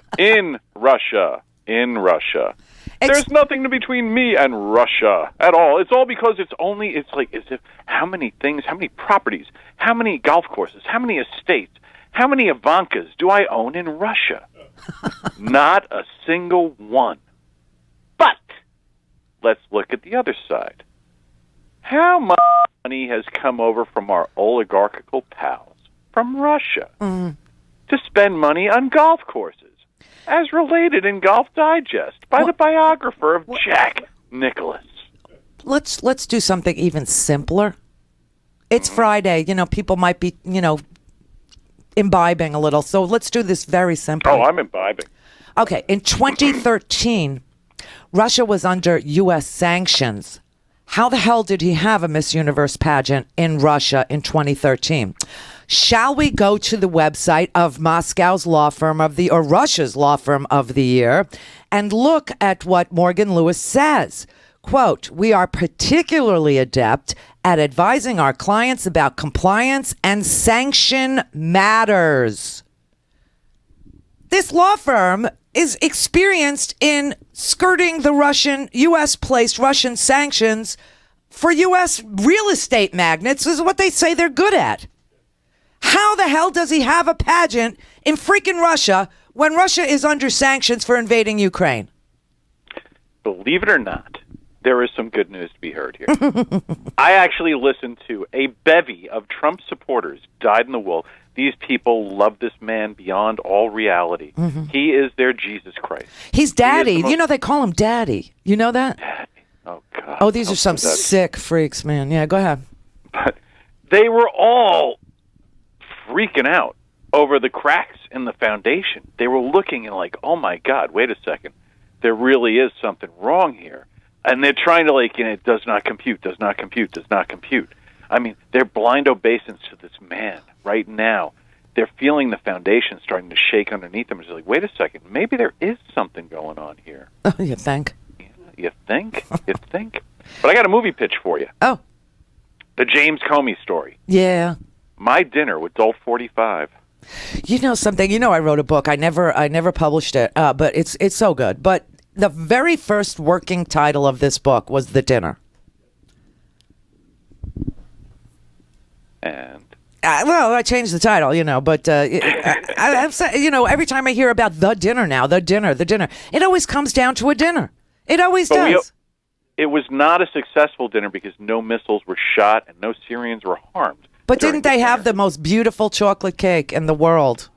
It was a wonderful chocolate cake. But, Jimmy is going to be able to speak freely soon, don't you think? Your boyfriend there. Oh, absolutely. Next week, I know, I'm not sure of the day because they haven't confirmed a time, but I know next week Rod, I love that name, Rod Rosenstein is going up to the senators, and he's going to give, I believe it's an all senators briefing behind closed doors. I don't know what day. I heard, people were musing about Tuesday. But Comey's going to be called too. He is. And also, that the Senate wants Michael Flynn to come. This it's is just getting better. It's just starting. That's the whole thing. He knew that this was accelerating when they were on to Flynn. When you look at this timeline, Sally Yates goes to the White House. She meets with White House counsel on January 26th, says, Flynn, we got him dead to rights. This man is blackmailable. The Russians know what we know, and blah, blah, blah. And there's some underlying conduct that we're not clear, but I guess it's the payments. Because I can't imagine it was another Ritz-Carlton pee-pee party. You know, I mean, he just doesn't seem the type. He seems much more like a guy who would make out with Kevin Spacey in the garage. You know what I mean? So, anyway, that said, they came to the White House, Yates did, and told McGahn, the counsel at the White House, to Donald Trump, we got Flynn. And then they said, come back tomorrow. She came back tomorrow to show them some more stuff. And then that night, he summons Comey to dinner. And says, are you going to be loyal to me or what? And then when he has to fire Comey, what does numbnuts do? He sends Paulie Walnuts over there to deliver the bad news to an empty Washington, D.C. office because Comey's out in L.A., which everybody knew. I mean, this guy is acting like a mafioso because he is. Don Dolt 45. Don Trump. That's who he is. He's Don Trump. Twitler is Don Trump. Yeah. All right. Rick in Los Angeles again. I was just talking to him. You had him on two lines. Jay in Nevada. Hey, Randy. How you doing? Hey, I just got in, and I don't know if you talked about this. I was telling Howard that tweet from Trump about hope there's no tapes. Everybody's talking about the White House taping the conversation. That comment that he made was more like, you better not have had a wire on me. Oh, no. No, but you can read it both ways because... Well, you could because Washington, D.C., the District of Columbia, has a, I'm very familiar with what you need to do to record people. And in Washington, D.C., I work there. And in Washington, D.C., it's a one consent district, because it's not a state. So their law says that I can record you as long as I'm consenting to being recorded. I don't have to tell you I'm recording you. So it is possible. Right, and then Perina was just that Judge Perina lady was just interviewing Trump, and she just asked him about that. Who's Karina? The black judge lady who's on Fox. She was a judge, and now she's a commentary, or she has her own show on Fox. Oh, I absolutely don't watch that. Yeah, well, either do I. I just know about her and just watch her. And she was asking Trump about what about asking that question about loyalty. And he goes, "It's fine, you can do that, but I didn't ask him that." And then she asked about the tapes. Well, I don't want to go into that. But he's not, copying to that. But I'm thinking, and I'm trying to think like Trump. His comment was, there better not be no more tapes before you come out to the press. Thinking, well, he's already put that shadow of Obama taping him illegally. Comey's got a tape now, so he put that out there because, again, yesterday, like I said, he knows that Comey's not going to come out to say anything. He's paranoid, my friend. We have a paranoid, psychopath as president of the United States. I mean, it's bad enough that we really did truly elect ourselves a reality TV star who, his claim to fame was firing people on the TV. But this man is this job is so above his pay grade. It's over his head. This is putting a trainee. He's a trainee at McDonald's, and he's on the fry. He's a fry flipper. That's all he is. And he keeps on eating the fries. I mean, he's going to get himself fired, and because there's a camera. I hope he does, but they need to start doing it now. This is dangerous. This is not an on-the-job training. No, it's bad enough that we, chose a reality TV star. I don't know what everybody expected who voted for him, but it's even worse. This man is ill-equipped, unequipped. He's not equal to the task. He doesn't know how government works. Did you see him last night explaining to Lester Holt, that he didn't even believe that the FBI had an investigation because you got Senate, you got House. He doesn't know what he's talking about. Maybe the FBI is helping Senate. Maybe they're helping House. What the hell is he? The man has no. He doesn't know it. It started out with the nuclear triad. Oh, right. I mean, there's so many bits of information out of his mouth directly from the stage that he doesn't know how government run. He's trying to run this like a business. He's trying to run it like we are his employees. That's right. That's what I said before. This is not a on-the-job training position unless you know exactly what to do and are level-headed, mature, and able to take an insult. This is not the job for this man. No, it is not. He doesn't understand what a constitutional officer is expected to do. He didn't understand the oath of office when he took it. This is why he would ask the top independent law enforcement officer in the country if he would take a loyalty oath to him. No, Comey's already sworn a loyalty oath to the Constitution. I wish the reporters in the situation room or the briefing room would say, hey, Spicer, would you lie for Trump? Because if he says no, there's so much evidence he's already done it. Well, they did ask Spicer today about, the James Comey better hope that there are no tapes of a conversation. And he said, I can't answer questions about that. He said, they said, well, do tapes exist? He said, I won't answer that. Are there recording devices in the White House? I won't answer that. Yeah. Well, Adam Schiff wants to know if there are recording devices in the White House. Thanks, Randy. You're welcome. So sooner rather than later, we're going to find out a lot of answers to some very interesting questions. Clear for takeoff. The Randi Rhodes Air Force. Air Force. RandiRhodes.com. Buy a stinking podcast. I'm David Pakman, host of The David Pakman Show on the Progressive Voices channel. Check out this clip from my show. Sean Spicer yesterday blamed the Obama administration for not doing more to express their concerns about disgraced National Security Advisor Michael Flynn, which was bewildering, to put it lightly. NBC News reported yesterday, as I told you earlier in the show, that President Obama had specifically warned then President-elect Donald Trump about Michael Flynn in a November meeting. Okay, we did that earlier. I'm not going to redo that part of the story. Sean Spicer did his daily press briefing yesterday and said basically that the warning is because Obama just wasn't a fan of Michael Flynn, and said, hey, we should really be looking at the Obama administration because they renewed Flynn's security clearance. Let's take a look at this video of Sean Spicer completely unhinged. Well, the president doesn't disclose details of meetings that he has, which in this case was an hour-long meeting, but it's true that President Obama made it known that he wasn't exactly a fan of General Flynn's, which is frankly shouldn't come as a surprise to anyone, that given that General Flynn had worked for President Obama, was an outspoken critic of President Obama's shortcomings, specifically as it related to his lack of strategy confronting ISIS and other threats around that were facing America. So the question that you have to ask yourself really is, if President Obama was truly concerned about General Flynn, why didn't he suspend General Flynn's security clearance, which they had just reapproved months earlier? Additionally, why did the Obama administration let Flynn go to Russia for a paid speaking engagement and receive a fee? I mean, there were steps that they could have taken that, if that was truly a concern, more than just a person that had bad blood. But Obama renewed Flynn's security clearance. So, yeah, this is bogus. Michael Flynn had already been fired. They can try to, fired individuals can still try to hold on to clearances, and those are done by the agency they used to work for. In Flynn's case, it's the DIA. Spicer paints it like Obama went into a room and said, Michael Flynn, let's renew his security clearance. It's a totally different and unrelated process, Pat, than the one that you go through to become National Security Advisor.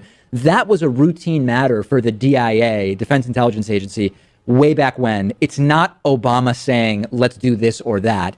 And it's stunning that he's even bringing it up because it's been debunked so many times. You know, President Truman used to have a sign on his desk that read, "The buck stops here." For Trump, it's, hey, don't look at me. I mean, go to Steve Bannon first, go to Jared Kushner first, and if all else fails, I'll just blame Obama. Go to the last president if all else fails. A tweet from the New York Times' Peter Baker sums this up pretty nicely. Quote, new presidents often blame predecessors for various things. Trump may be first to blame his national security advisor on his predecessor. Obama fired Flynn, but it's Obama's fault that Trump hired him, even though we know that he warned him.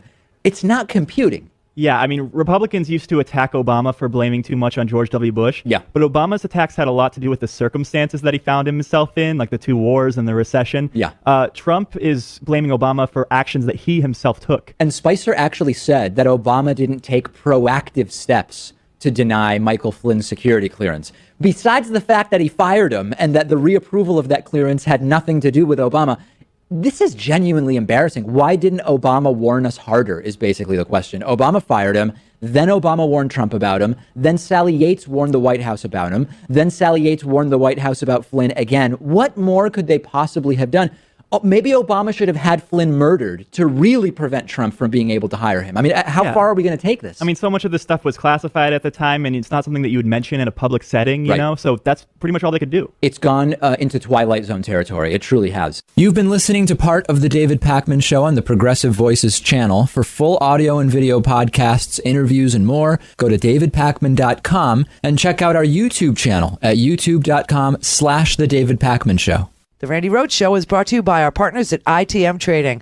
Call them at 1-888-OWN-GOLD and ask for a free gold kit. 1-888-OWN-GOLD.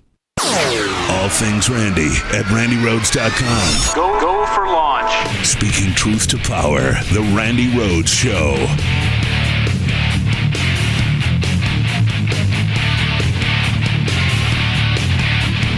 I just can't stop tweeting today. I don't know. I started too early, and now I'm, into the tweet. But Califani6 tweeted me that the call. I forget the caller I was talking to. I guess Jay in Nevada. The black judge he was watching on Fox News was Jeanine Pirro.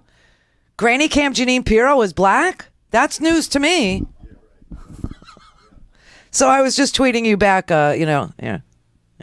I replied to you. You can follow me at Randi Rhodes. It's, kind of easy to find me.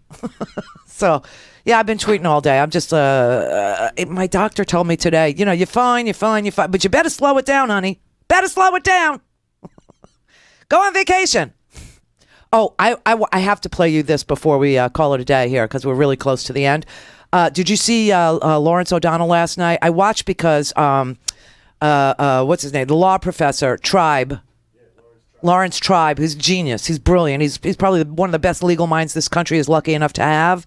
Lawrence O'Donnell had him on to talk about this Lester Holt tape. And what Lawrence Tribe said was so freaking devastating. And this is what I was talking to Richard Painter about, too, at the top of my show, isn't this a conflict of interest? Isn't this an abuse of power, what he's doing with Comey? Isn't this like the most amazing thing that you've ever seen on tape that a U.S. president has ever sat down and done? Well, it's much worse than just a conflict of interest. Oh. You're essentially dangling in front of the person who's supposed to be investigating the chaos swirling around you and perhaps you. You're basically saying, if you will assure me that I'm not going to be under investigation, then maybe I'll keep you on. We'll see what happens. I mean, it's essentially the language of bribery. It's the language of the underworld, of racketeering, not the language of a president who is supposed to be enforcing the rule of law. It's staggering. I mean, for all of the bizarre things that have happened in these 112 or 113 days, this is really like the 13th chime of a clock. It makes the whole thing come apart. Well, and this is what the president is claiming today in his conversation with Lester Holt. We don't know if it's true because, of course, it was Donald Trump talking. Said it, right. But James Comey now has let it be known to the New York Times through associates that, yes, there was a dinner. James Comey says that the president invited him to that dinner and he felt that he couldn't refuse a meeting with the president. And at that dinner, he was asked by the president to pledge his personal loyalty to the president. Your reaction to that, Professor? My reaction is it's staggering. I mean, if that is clearly on its face obstruction of justice, and it is characteristic of the way we know Donald Trump talks and the way he's behaved. He only wants loyalists, yes men, and perhaps some yes women around him. And in this case, what loyalty clearly means, and I think the statements that Director Comey has made to close associates validate this view. What it really means is, can I count on you not to make me a target of this investigation? That's clearly an impermissible question. So either Trump's own account of the discussion is true, in which case he's guilty of obstruction of justice in one respect. Or, much more likely, Comey's account is true, in which Comey gave him no assurances, said, you can count on me to be honest, but not to be reliable and not to swear fealty to you. My loyalty is to the law and to the Constitution, in which case, again, Trump is guilty of attempting to suborn obstruction of justice. Either way, as with the first article of impeachment against Richard Nixon, this is a series of high crimes and misdemeanors all by itself, regardless of whether Trump was or was not part of a collusive plot with Russia to steal an American election. That's devastating. Coming from Lawrence Tribe, listen, let me tell you, it might not mean a lot to you, especially if you're a conservative. Nothing means anything to you, that I would say or that Lawrence Tribe would say. But you know what? It means a lot to every single person in D.C. Every single legislator pays attention because Lawrence Tribe is a Harvard law professor and one of the most brilliant legal minds. And his conclusion here is the same as mine was. I thought conflict of interest, right? That's why I reached out to Richard Painter, who agreed it was a conflict. But no, this is, and last night, I kept looking at this Lester Holt thing and I realized, oh my God, he was obstructing justice. He was getting in the way. He still is getting in the way of an investigation into him by firing the lead prosecutor, by firing the head of the FBI, something that has never been done in the history of the United States. Nixon fired the special prosecutor.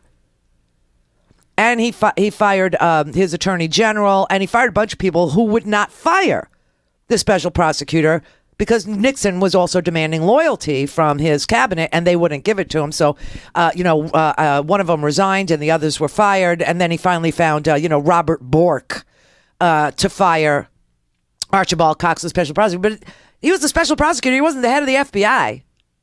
This here is the head of the FBI investigating the president, and the president fires the head of the FBI. That has never happened. In the history of our country, it has never happened. It is, nobody likes to say, this is, unprecedented. But this is. This truly, truly is. And so I was tweeting under the hashtag last night, obstruction of justice, abuse of power, not normal is my favorite one. That's mine.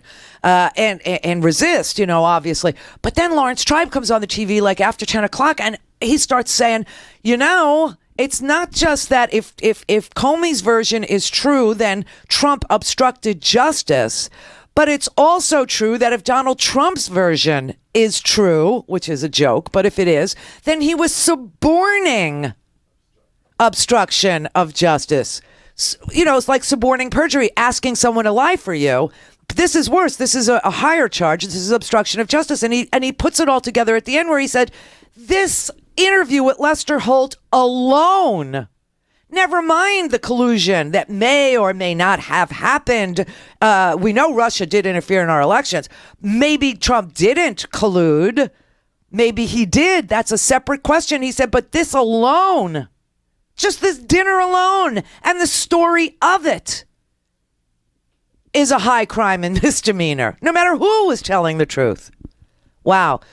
And so I tweeted to Trump last night. I said, this is your kryptonite. This interview was your kryptonite. And it is. And that's why it's so freaking important that everybody knows what happened with that interview last night. It's incredible. And so next week, Rod is going to go up and give an all senators briefing behind closed doors. I'll bet you anything Comey has been scheduled behind closed doors for a classified debrief of his time on this investigation from July until Tuesday when he was fired. This is just unbelievable. This is really, really, really an amazing interview that he gave. I mean, it's just the wildest, craziest. Like I said, he's an improv liar. And he doesn't know what he's doing. And everybody who suspected that he wouldn't and doesn't is correct. Period. End of that story. Manny in Massachusetts. Hey, Randy, I'll be quick. I know you're running out of time. Yes, it's definitely beer o'clock. Yes. First of all, on Bouncy Boobies Day, I want to say that I'm happy to hear that your health and your boobies are going to be okay. Yeah, thank you. And second of all, I want to nominate 3 more people to your dream team. I don't know if they're on there. Oh. Sally Yates, Malcolm Nance, and Clayton Watts. Oh, Sally's on there. Nance is good. Yeah, Malcolm Nance. Yeah, and who else? Yeah, Clint Watts. Oh, Clint Watts. Yes, Clint. Yeah. Oh, yeah. Good one. Good one. And another thing I want to say that seeing his poll numbers are so low, I feel like he's starting to bring our country together because his poll numbers are low. Yeah, exactly. But it worries me. He is a uniter, isn't he? Yes. I think he's going to start flying missiles in the air pretty soon because his poll numbers are so low. Yeah, it's scary. And my main question to you is, if you were the head of a party who had most of the states, you had the House, the Senate, the White House, and the Supreme Court, will you risk all that for one man? Because I feel like this is what the Republicans are doing. No, I would not, especially when you know that the order of succession would never produce a Democratic president. So, yeah, why are they continuing to back him? I think the whole, let's say, spirit towards Trump by the Republican Party will change as soon as they get health care and a tax bill. And he's shooing them up and spinning them out. I mean, look at Devin Nunes and that guy from California with his foot hurts so bad that he can't be around anymore. He shoos them up and spits them out once they lose flavor. So, he throws everybody under the bus. I mean, everybody, and it's the Inside Edition bus. You know, he throws everybody under that damn bus. I mean, he is such a disloyal person, and he must know how disloyal he is, which is why he demands loyalty from everybody else, because he knows what he would do to you. Yeah, but I just think it's crazy. If you run the whole country, why risk it for one man? Even if he's the greatest man, why risk it for him? It doesn't make any sense in a political form. There is a really good article in the homework section today at randyrhodes.com. It's called Don't Be Complicit, Republicans. And it was written by Peter Werner. He's a fellow at the Ethics and Public Policy Center. The important thing about him is he's been part of 3 Republican administrations. So he kind of has the gravitas, if we could say that hideous word, to talk to Republicans. Another person who wrote a great piece in yesterday's homework section is David Frum.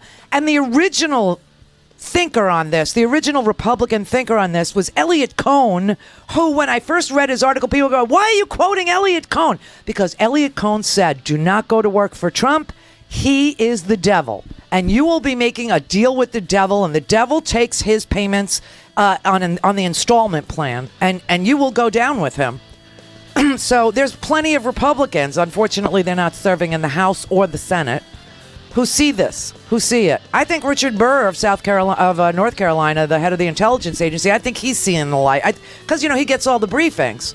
He knows what's going on. He knows what time it is. He's woke. But I think everybody will turn on Trump as soon as there's some stripping of Medicaid and a redistribution to the wealthy in the tax bill. I think that would be where they say sayonara to Trump. Have a great weekend. Buy a stinking podcast.